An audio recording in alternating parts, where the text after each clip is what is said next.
মরণ হোক ঈমানের সাথে ইয়া ইলাহি।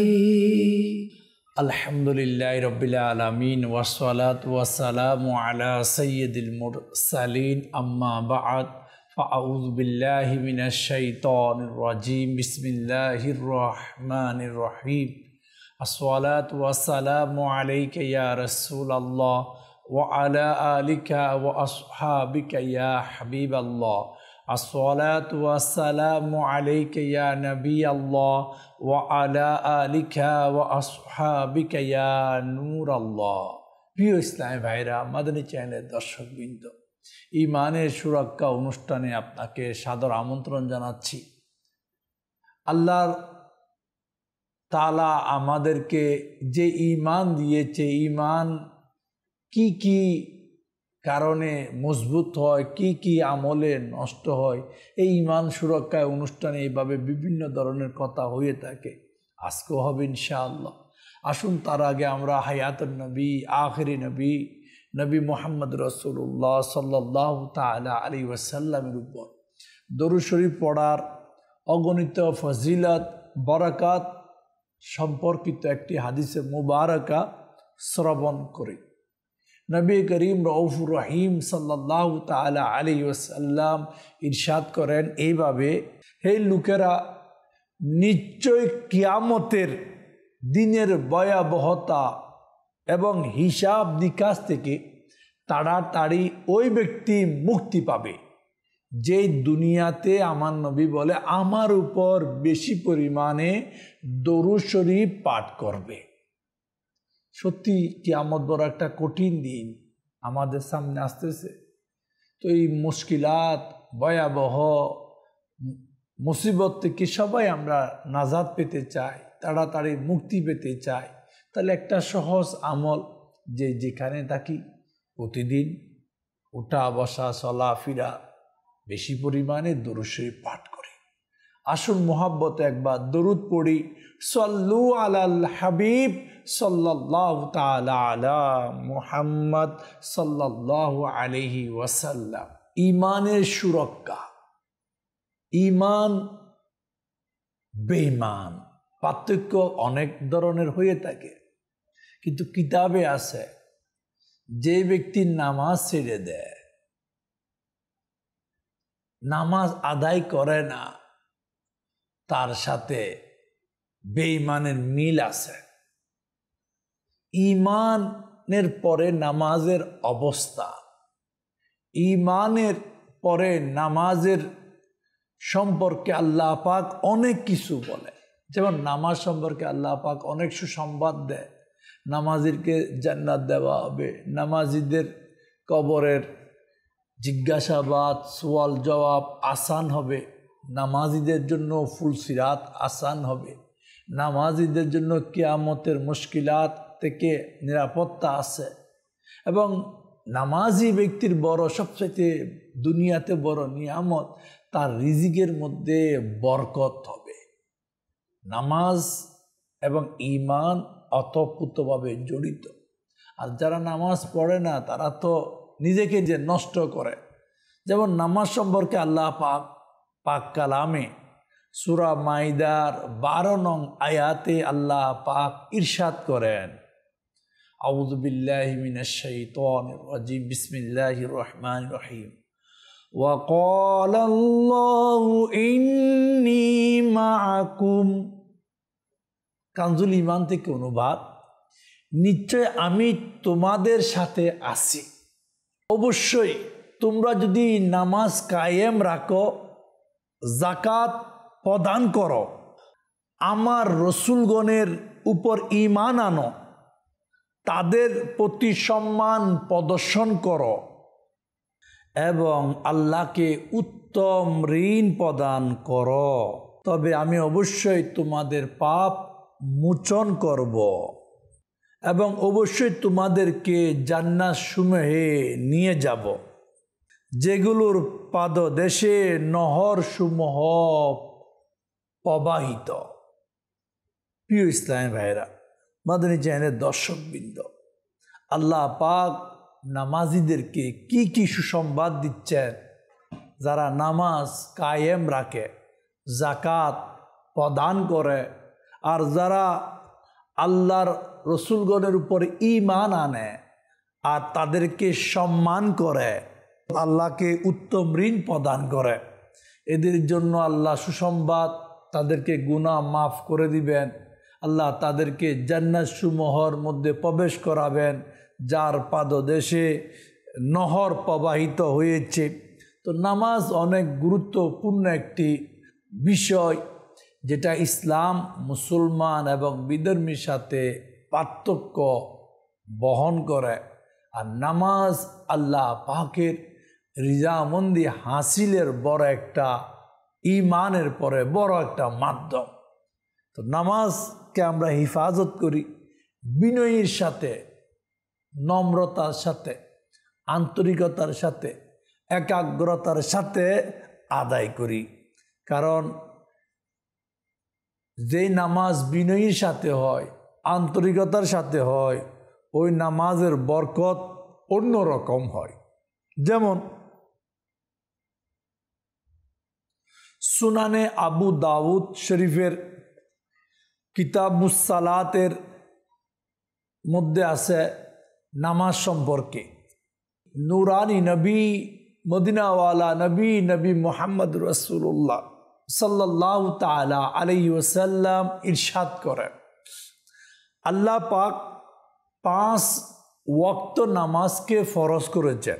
আর যে এই 5 ওয়াক্ত নামাজ এর জন্য উত্তম পন্থায়, উত্তম ভাবে, অর্থাৎ উত্তম তরিকায় উজু করবে, এরপর নামাজ এর যেটা আহকাম আছে আদায় করে, রুকু করে, সিজদা করে, বিনয়ী নম্রতার সহিত নামাজ আদায় করে, আল্লাহ পাকের দায়িত্ব হচ্ছে তাকে মাগফিরাত, অর্থাৎ তাকে ক্ষমা করে দেওয়া। অর্থাৎ আল্লাহর দায়িত্ব এই ব্যক্তিকে আল্লাহ ক্ষমা করে দিবেন। আর যে উত্তম রূপে উজু করে না, যথাযথভাবে কিয়ামও করে না, রুকুও করে না, সিজদাও করে না, যেভাবে নম্রতা, একাগ্রতা, আন্তরিকতার দরকার ছিল নামাজে, ওইভাবে নামাজ আদায় করে নাই, তবে সে আল্লাহ পাকের দায়িত্বের মধ্যে নাই। আল্লাহ চাইলে এই ব্যক্তিকে ক্ষমা করবে অথবা আযাব দিবে। প্রিয় ইসলাম ভাইরা, মাদানী চ্যানেলের দর্শকবৃন্দ, ঈমান মজবুত যদি আমরা চাই, নামাজের পরিপূর্ণতা, বিশুদ্ধতা, শুদ্ধভাবে যেভাবে নামাজের আহকাম পালন করা দায়িত্ব, কর্তব্য, সেভাবে এটা আদায় করা আবশ্যক। যদি করি তাহলে আল্লাহ তো ক্ষমা করে দিবেন বান্দাকে, আর না করলে তাহলে ফেঁসে যাওয়ার সম্ভাবনা বেশি। এজন্য নামাজ পড়ার আগে উত্তমভাবে উজু করা আবশ্যক। এখন আমাদের তো অবস্থা কেমন, তাড়াহুড়া, পাক পবিত্রতা যথাযথ আছে কিনা, সব কিছু বিবেচনা করা দরকার আছে। কারণ আল্লাহ পাকের দরবারে নামাজ যারা পড়ে, কিতাবে আছে 5 ওয়াক্ত নামাজ পড়ার কারণে বন্দার গুনাহকে আল্লাহ মাফ করে দেয়, গুনাহকে মিটিয়ে দেয়।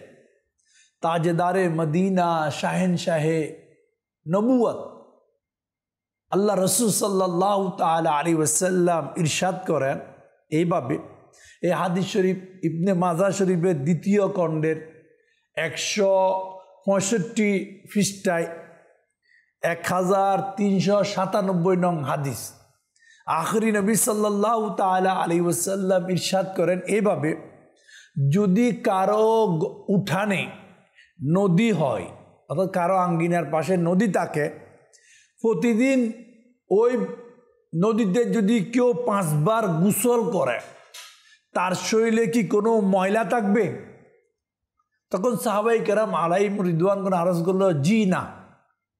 তখন হুজুর সাল্লাল্লাহু তাআলা আলাইহি ওয়াসাল্লাম, আখিরি নবী সাল্লাল্লাহু তাআলা আলাইহি ওয়াসাল্লাম ইরশাদ করলেন, এইভাবে নামাজ গুনাহসমূহকে এভাবে ধুয়ে দেয় যেমনটি পানি ময়লাকে ধুয়ে দেয়।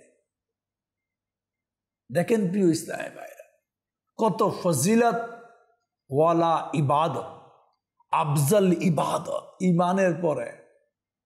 হ্যাঁ, রোজা রাখা ইবাদত, হজ করা ইবাদত, যাকাত দেওয়া ইবাদত, কিন্তু সবচাইতে ইমানের পরে আলা বালা আফজল যে ইবাদত, উত্তম, মওলার পছন্দনীয়, 5 বার মওলার দরবারে ঝুঁকে যাওয়া, সিজদা করা, রুকুতে যাওয়া, 5 ওয়াক্ত নামাজ যত টাইমে আদায় করা।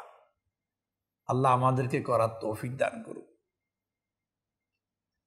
দেখেন, এই নামাজ আমাদের জন্য কত উপকারী। যেমন কেউ যদি ফজরের নামাজ পড়ল, এরপর জোহরের নামাজ, এরপর আসর, এরপর মাগরিব, এরপর ঈশা, আবার ফজর, এক নামাজ আরেক নামাজের মধ্যে কতটুকু বান্দার জন্য উপকার। যে 5 ওয়াক্ত নামাজ তারতিলের সাথে বা আদবের সাথে নম্রতা আন্তরিকতার সাথে যত টাইমে আদায় করে, তার জন্য ফজিলত কি। হযরত হারিস রাদিয়াল্লাহু তাআলা আনহু বর্ণনা করেন, হযরত উসমান জিন্নুরাইন রাদিয়াল্লাহু তাআলা আনহু একদিন একটা জায়গায় বসা ছিল। তখন হযরত হারিস রাদিয়াল্লাহু তাআলা আনহু বলল, আমরা ওই জায়গায় উনার সাথে বসা ছিলাম। এমন সময় মুয়াজ্জিন এসে গেল, অর্থাৎ আজান দেওয়ার জন্য। উসমান জিন্নুরাইন রাদিয়াল্লাহু তাআলা আনহু পানি আনলেন, উযু করলেন, উযু করে বললেন, আমি হুজুর সাল্লাল্লাহু তাআলা আলাইহি ওয়াসাল্লামকে এইভাবে ইরশাদ করতে শুনেছি। এটা উসমান জিন্নুরাইন রাদিয়াল্লাহু তাআলা আনহু বলতেছে। কি আমার নবী কি বলেছেন? যে ব্যক্তি, উসমান জিন্নুরাইন রাদিয়াল্লাহু তাআলা আনহু আমার নবীর ফরমান বলতেছে, আমার নবী বলতেছে, যে ব্যক্তি আমার নিয়ায় উযু করবে, আমার মতো উযু করবে, অতঃপর জোহরের নামাজ পড়ে নিবে, আল্লাহ পাক তার ফজর থেকে জোহরের নামাজের মধ্যবর্তী যত গুনাহ হয়েছে সব মাফ করে দিবেন। এরপর আসরের নামাজ যখন পড়বে, জোহর থেকে আসর পর্যন্ত যত গুনাহ হয়েছে আল্লাহ মাফ করে দিবেন। এরপর মাগরিবের নামাজ যে পড়বে, আসর থেকে মাগরিব পর্যন্ত যত গুনাহ হয়েছে আল্লাহ মাফ করে দিবেন। এরপর মাগরিবের পরে ইশারের নামাজ যে পড়ে, মাগরিব থেকে ইশারের টাইমে বান্দা যদি গুনাহ করে, আল্লাহ ওই ইশারের নামাজ পড়ার কারণে মাগরিব টু ইশার মধ্যখানি সময়ের গুনাহ আল্লাহ মাফ করে দিবেন। এখন ইশারের পরে বান্দা ইবাদত করুক অথবা ঘুমিয়ে পড়ুক, ফজরের নামাজ যখন সে পড়ে, ঈশা থেকে ফজর পর্যন্ত রাতের মধ্যে যদি বান্দার গুনাহ হয়ে যায়, আল্লাহ এটাও মাফ করে দিবেন। গুনাহ মাগফিরাতের সুসংবাদ নামাজের মধ্যে, গুনাহ কমা হওয়ার বড় পুরস্কার নামাজের মধ্যে। কিন্তু আফসোস, আজকে আমরা অনেকে নামাজ পড়ে, আমাদের মধ্যে অনেকে পড়ে না, অনেক পড়লেও কজা করে দেয়, অনেকের পড়ার ইচ্ছা থাকলেও হয়তো পরে করে নেব। কিন্তু নামাজ সমস্ত কাজের আগে হওয়া দরকার। হ্যাঁ, কারণ নামাজের গুরুত্ব অপরিসীম। নামাজের পড়লে তো ফজিলত অনেক, না পড়লে আযাব, জাহান্নামের আগুনের। এজন্য প্রত্যেক বালেক পুরুষ মহিলা, অর্থাৎ ছেলে বালেক হলে, মেয়ে বালিকা হলে তার উপর নামাজ পড়া ফরজে আইন হয়ে যায়, তাকে পড়তে হবে, সার নাই।